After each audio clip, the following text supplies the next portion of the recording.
Happy 18th birthday, Final Fantasy XI. Today, May 16th, marks 18 years since Final Fantasy XI released in Japan for the PlayStation 2.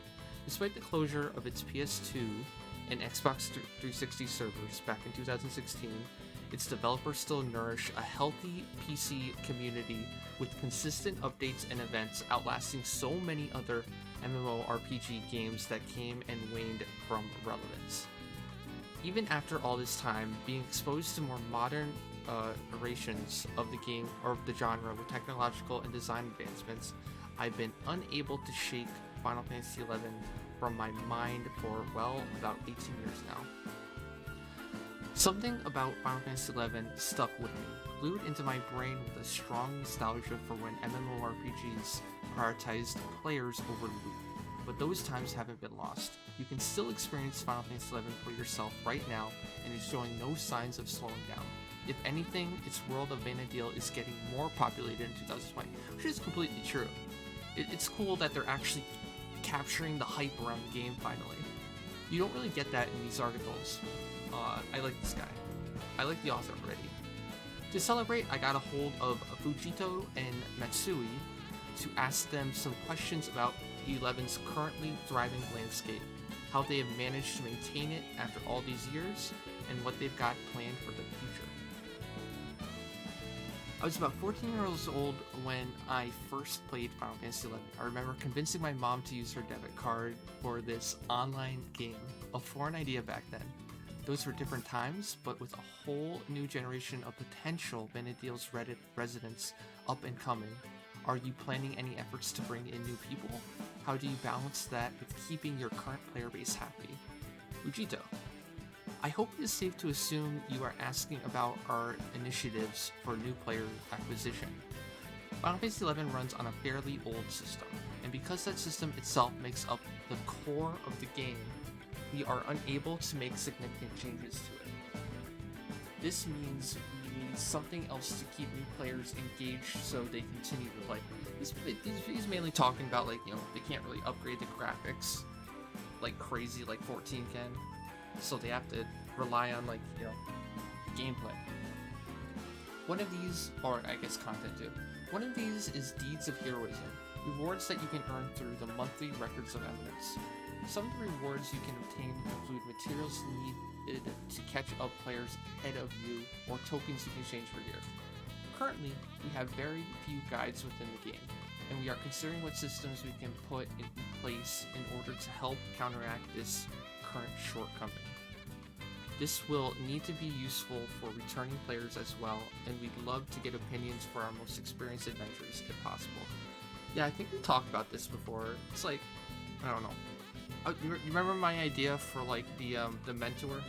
Like a real mentor, not some throwaway mentor? But, like, essentially you would have to, like, get a very strict status to actually be a game mentor, which allowed you to moderate the mentor chat.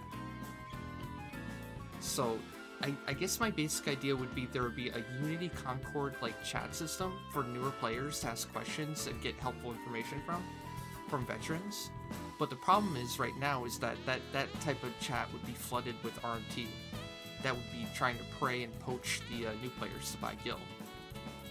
That's why you need, I mean, I don't think they're willing to, like, pay an employee to police that chat 24/7, right? You would need the moderators, the in-game players, to police it for them, and that would mean giving them the right to ban people they thought were crossing the line, or they thought were RMT. But in order to get that, you have to, you know, put some real requirements on actually getting mentor status. And if you abuse mentor status, they would ban you. Or they would ban you from the chat, or whatever. But in order to get the actual status, you would have to say, you know, have all the mission storylines done. You'd have to have a certain amount of progress to where you wouldn't want that character banned. And it wouldn't be easy to get all the prerequisites to actually get the status. So it would be very hard for people to abuse it. And if they did abuse it, they could definitely count on losing access to it.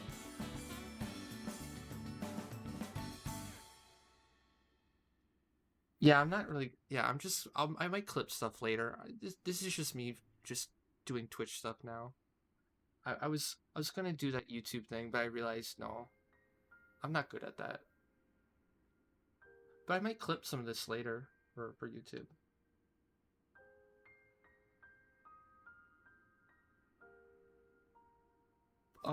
Let's see. I just think I'm gonna stop and pause on interesting points to just talk about it. And if it ends up being good, even if it's long, I still might upload it. Okay, so next thing. We talked about the mentor thing. Additionally, for our experienced adventures, we plan to provide new gameplay content and a version update that focuses on updating existing gear. This is him talking about Odyssey, I believe. He's talking about the Union Concord gear. Lastly, when it comes to balancing all this with keeping current players happy, we have always put the active players at the center of our focus. If we did not have these players, we wouldn't be able to sustain our activities with Vanadale. I kind of, I don't know, man. I feel like, they've been ignoring the active players quite recently. But I guess, it's really just a subset of the very, very end game community. Because, like, when was the last time we had, like, a mass trial? And even when we had mass trials, they weren't very rewarding for a player that wants an excuse to keep playing for a very long time.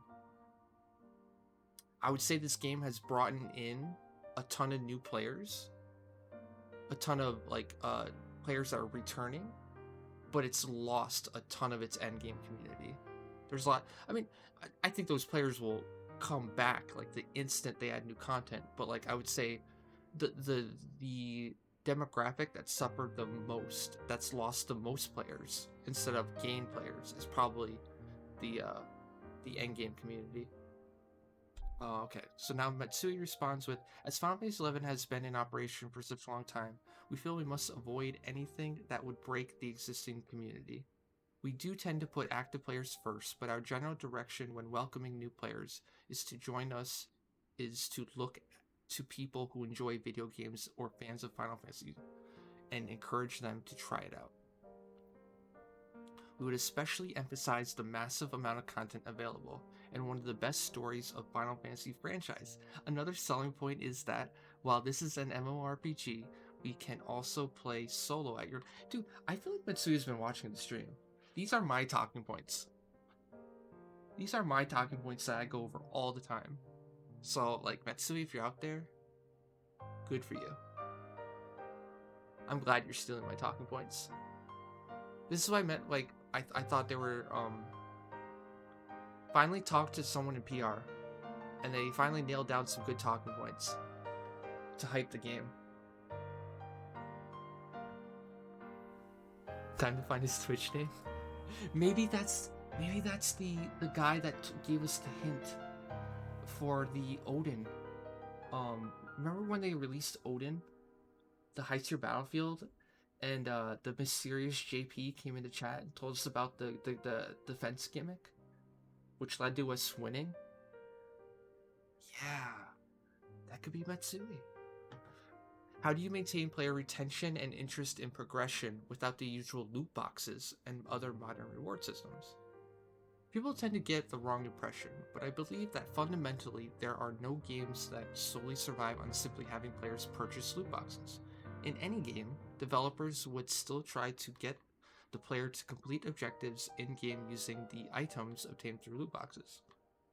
In Final Fantasy XI, we simply provide what people would expect from loot box in the form of gameplay content and adventure.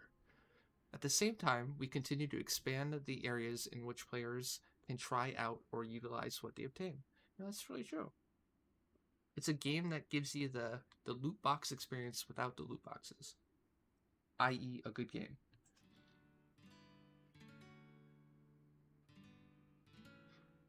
Well, I don't think it was this interview, but a previous interview, they were talking about how shocked they were, how pleasantly surprised they were that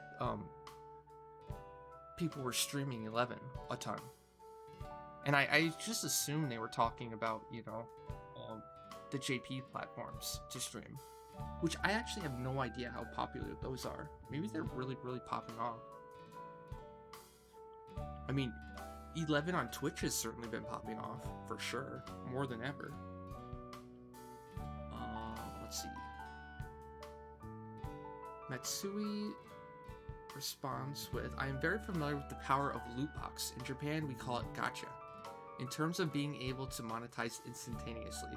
That being said, the biggest selling point of 11 is the gameplay experience, so I feel that a model in which we're having players skip that gameplay experience to get a reward for a fee doesn't seem right, especially for a long-term operations perspective. Couldn't agree more. We were just talking about this earlier. This is why we don't want the game to go free to play.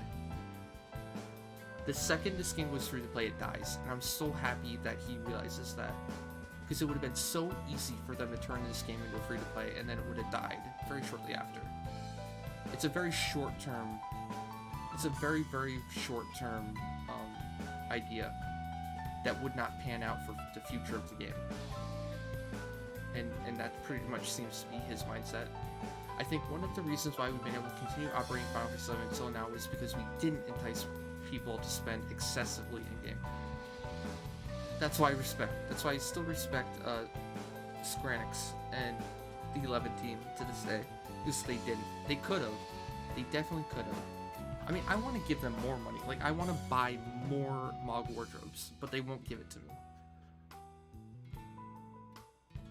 People want to buy, you know, Wings the Goddess clears. They won't do it. In a way, I respect it. Because, I mean, that a lot of those things are just free money. I would gladly give them, you know, more money for wardrobes, for sure. Which would just be literally free money for them.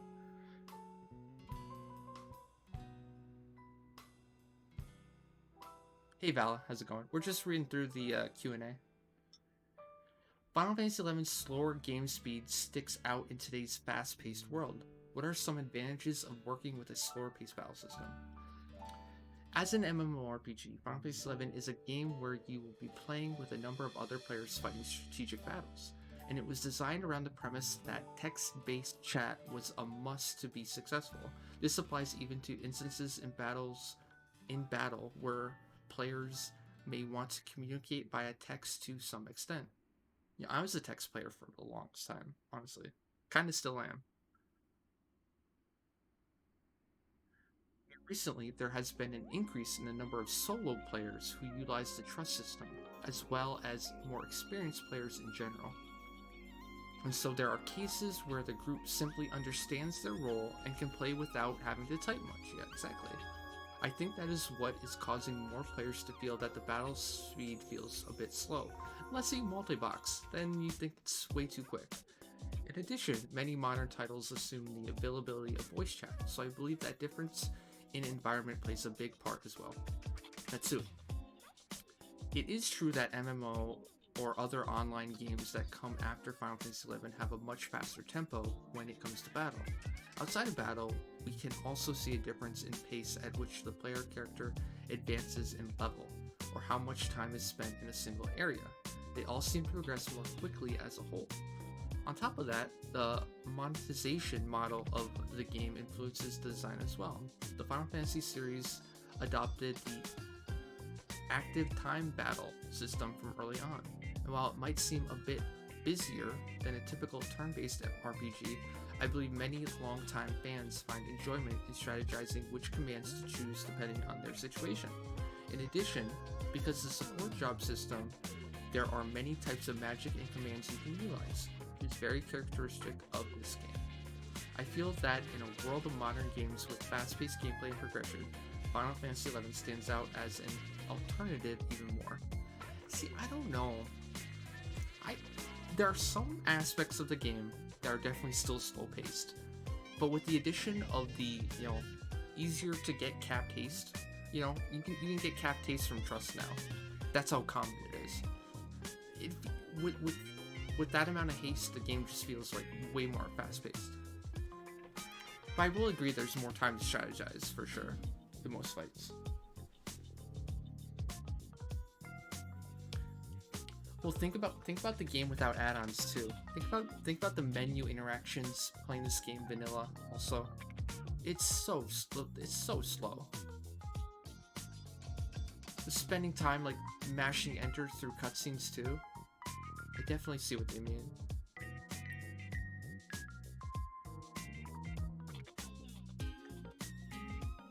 Oh yeah, absolutely. Nearly every Final Fantasy pre-PS3 has been remade in some form, whether it is a complete overhaul like Final Fantasy XI or Final Fantasy VII Remake, or adding cutscenes to Final Fantasy Tactics. There's been a consistent tending to this series with more modern versions releasing over time.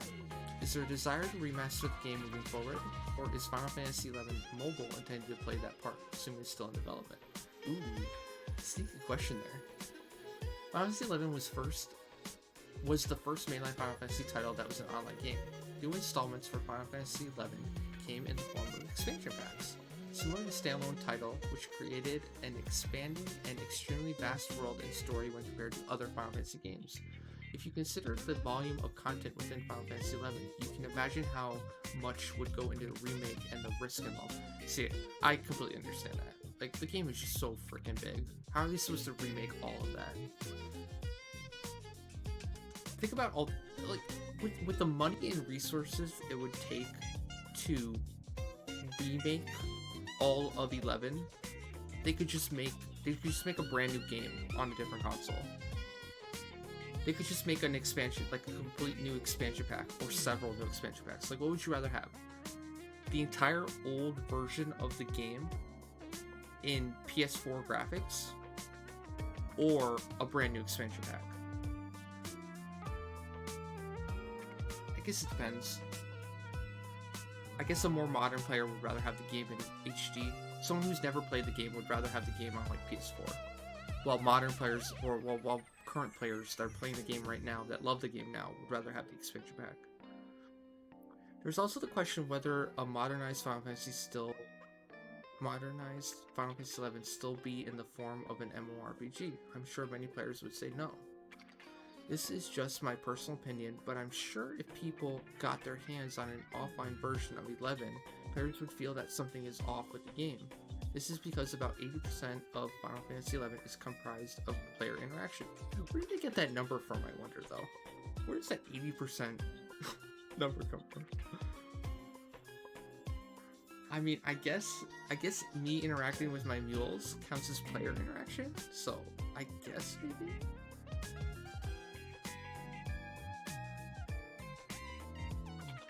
Regardless of whether we do make a remake or not, I feel this would be the reaction.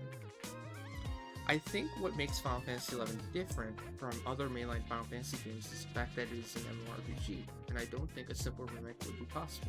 However, I do think it would be cool if we could create a new story that stems from Final Fantasy lore, with a new game system and on a new platform. Is that a tease towards mobile, I guess?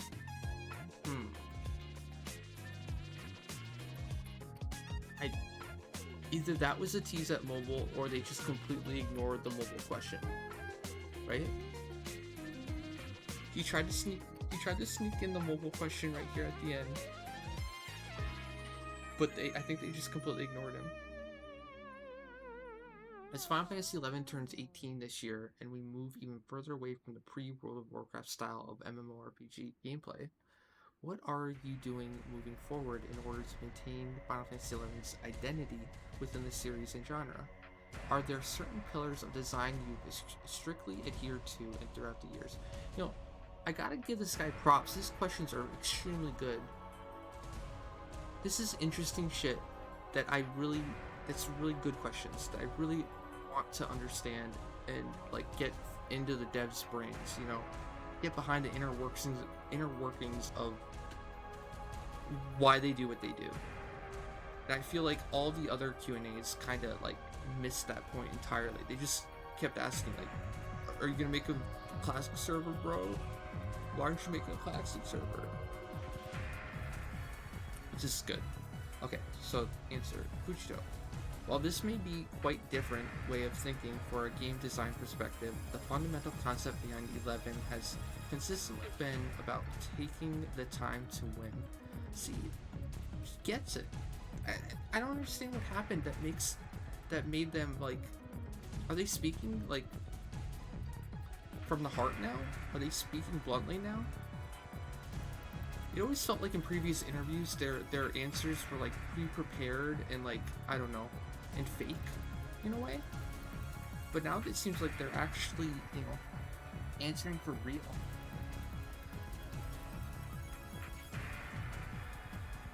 Yeah, other Q&As were like, are you gonna update Beast? Are you gonna update Beast now? Okay, are you gonna make a classic server? But yeah. The fundamental concept behind 11 is consistently been taking the time to win. So he's talking about like the preparation that goes into a fight, the time it takes to make a strategy to win, to get the gear required to win, the actual battle itself, and learning the mechanics and properly doing the fight properly. Like, that's why we love 11, right? It takes time. You can't just, you can't just pop in and win. Even if you understand perfectly what goes into winning the fight, it still takes time to get what's required to actually win. The preparation. That's why I love the game. This relates to how players plan their actions in game, and I don't think we'll ever change this. Instead, we have made changes that would accommodate for the out-of-game lifestyles of our players as best we can. I think the best example here would be the implementation of the trust system. Exactly. Like, this is what new players need to know. This is like the best Q&A, I think, for like a returning player that's like not sure about coming back to the game. This is like very reassuring, I think. We'll be continuing to uphold the directive moving forward. So, exactly, like what he's saying here is like we understand that our players have real lives now. We understand they can't search for party for 5 hours a night just to get, 1 hour's worth of XP and get 1 level per day, and to take an entire year to get max level, and then start playing endgame. We understand you guys can't do that and you don't want to do it anymore and it's not fun. So we added the trust system. Now you can do all the missions and you can level up on your own. That's what he's saying, which is great. Johnny Rage, thank you so much for the Twitch Prime. Very much appreciated.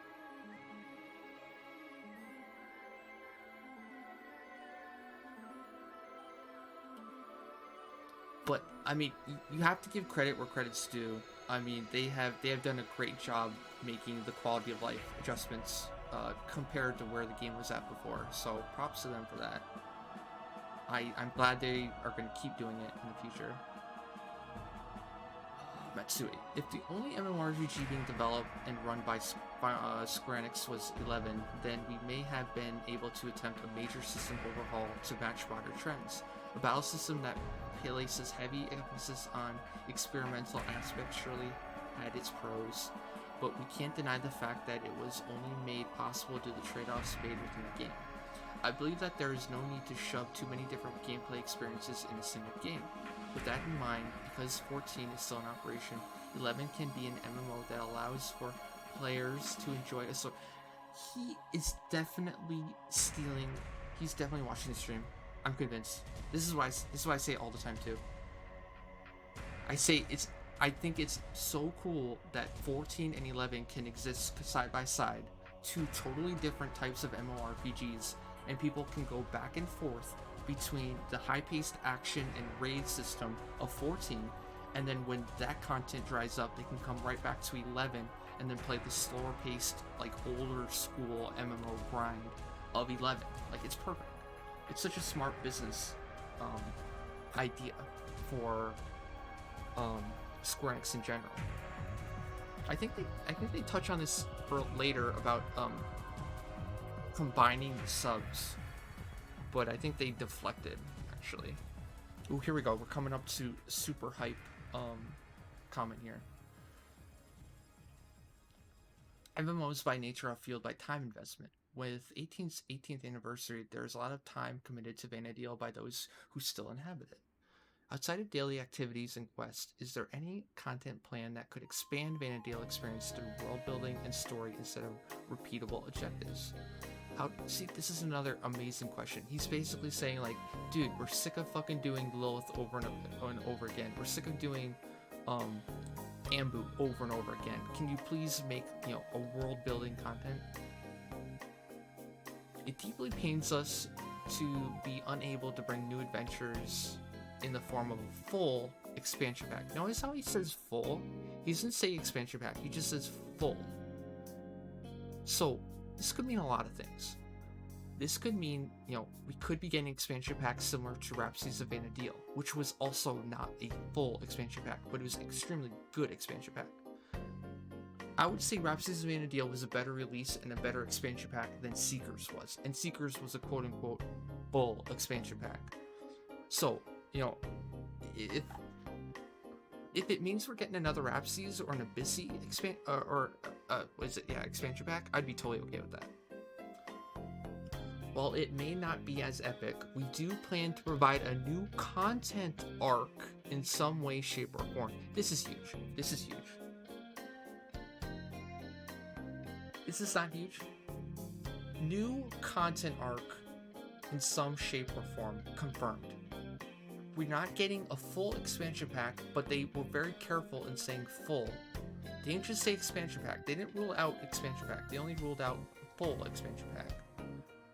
And we are definitely getting a new content arc in some way or shape or form. You know what that screams to me?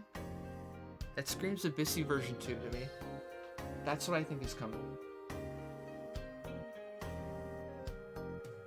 So I feel good to double down and say my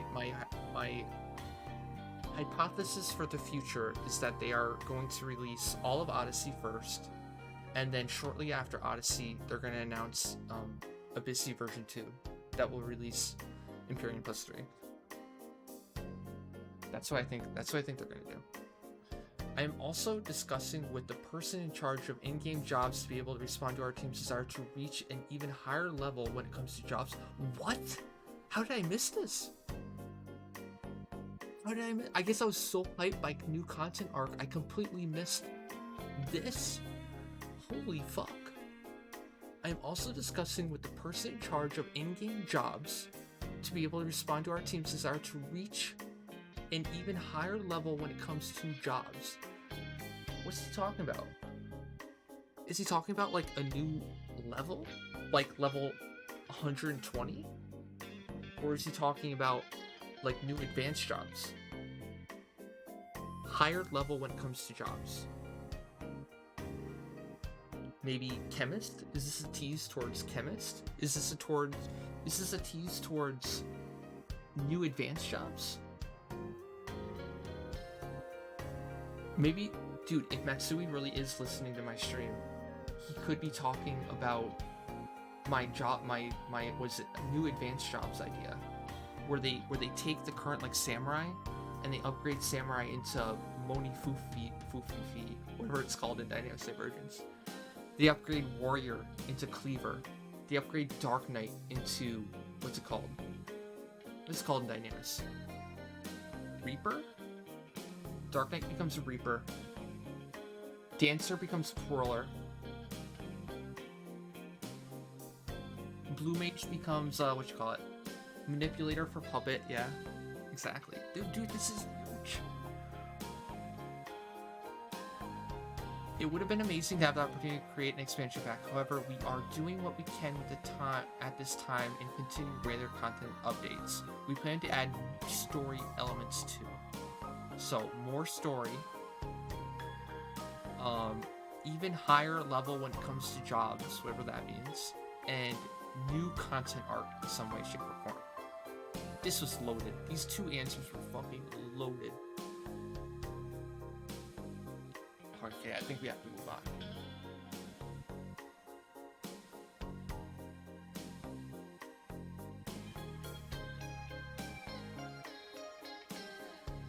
You should do, even if they don't do any of this, you should still come back.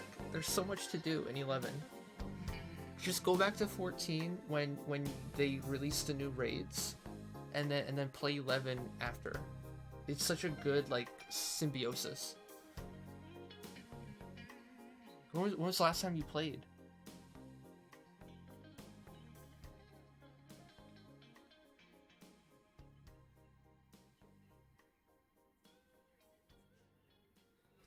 When it comes to supporting the game up to at least its 20th anniversary in 2022, how do you continue developing engaging content with older dev kits that have been pushed to the limit for years already? Do you think the technical limitations of the current engine is holding 11 back from your ideal vision of it? In the player's eyes, it might appear as if our only obstacles lie in not being able to update our rendering engine and development kits. However, we must not forget that Final Fantasy XI is but one game which lives within the larger Play Online system. Play Online extends its roots to the overall service structures, including the subscription payment system as well. We would appreciate everyone's understanding that trying to overhaul something like this involves taking great risk and requires a considerable amount of resources. So, God, that's depressing though. So essentially, Play Online. The Play Online Mega Boss is fucking us over once again. Just remove Play Online, please. Get rid of it. Despite these limitations, we are capable of creating and providing more content in the future, and we still have plans to do. This is a big quote. We are still capable of creating and providing more content in the future, and we have plans to do so. We had promised more reforged Empyrean armor, which will be okay. This is probably the quote of the entire Q&A. Coming soon. Empyrean reforged armor coming soon.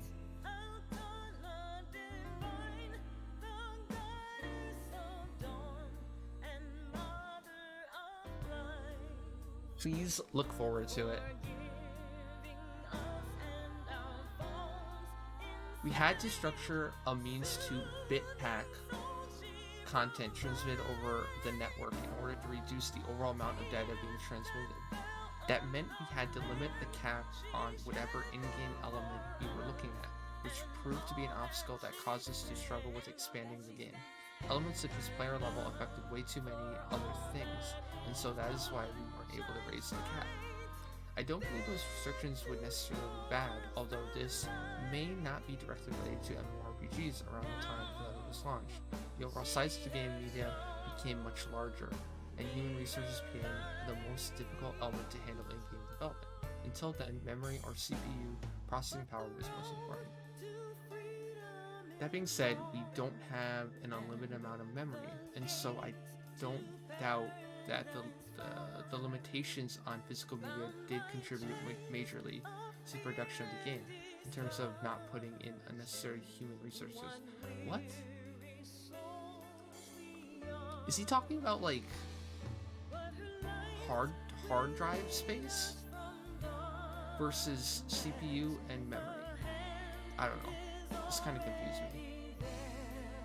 Are there any plans or intentions to integrate access with both Final Fantasy XI and 14 into one subscription? This is a great question, and I think they deflect it. The system that processes subscriptions for 14 is separate from 11's, and it would be difficult to accommodate for something like that immediately.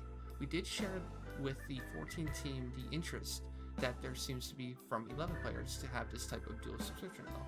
So my problem with this is, like, didn't they already do it? Was it in at one point when 14 launched they had the dual subscription? So like, why can't they just do it again?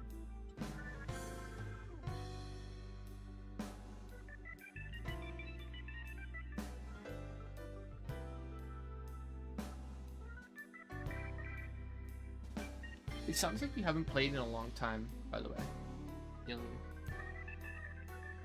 You would be perfect candidate to come back to the game, and you would absolutely love it. There's so much to do.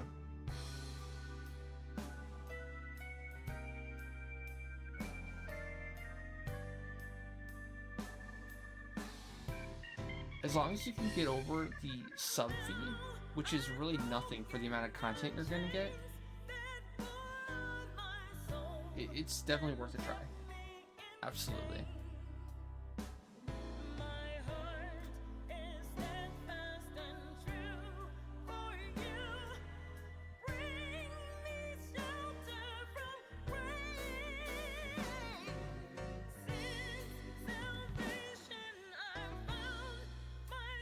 Well, actually, the story behind Abyssy was actually, it was send off. It was the final send off for 11, and the developers making Abyssy assumed it would be the last thing they ever did for 11. And this was right around the time that 14 was launching. But the thing is they did such a good job with Abyssy that and then the flop of 14 that they had to come back, right? That's why it was so powerful in Abyssy, because they didn't think they'd have to come back to the game and make us weaker, but they did, because they had to go right back to 11 after the flop of 14 to keep making money, and that's how we got Seekers of Adeline, right? And then after Seekers of Adeline, they thought they were sending the game off with Rhapsodies of Vana'diel, and obviously that didn't pan out either, because then they kept releasing content after that with Omen and Dynamics Divergence and all the high tier battlefields, and you know, the list goes on. Now, what you call it?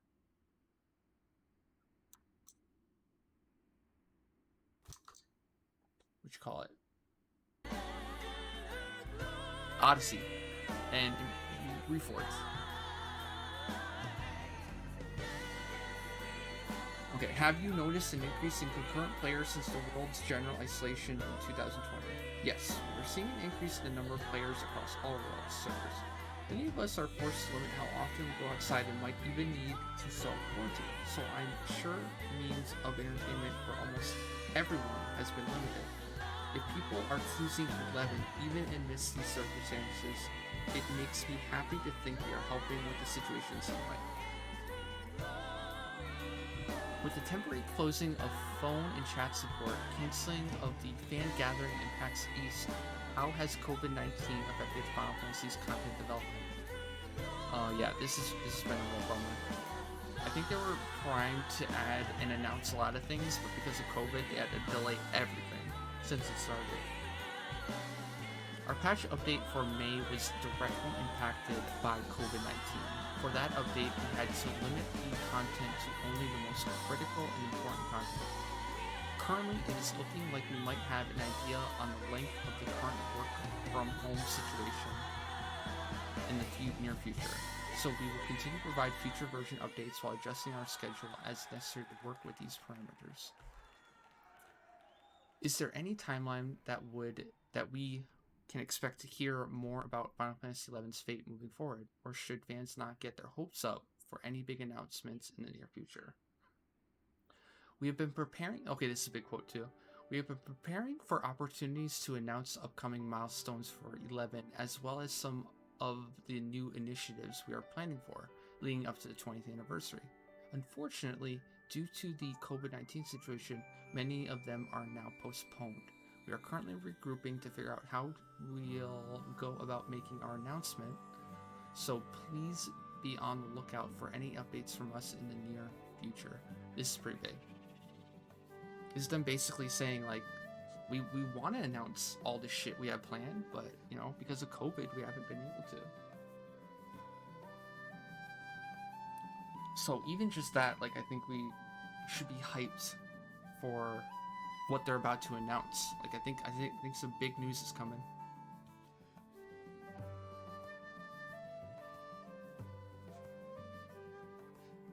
And then we got Sad Carbuncle. This is COVID Carbuncle. Yeah. This is officially COVID Carbuncle.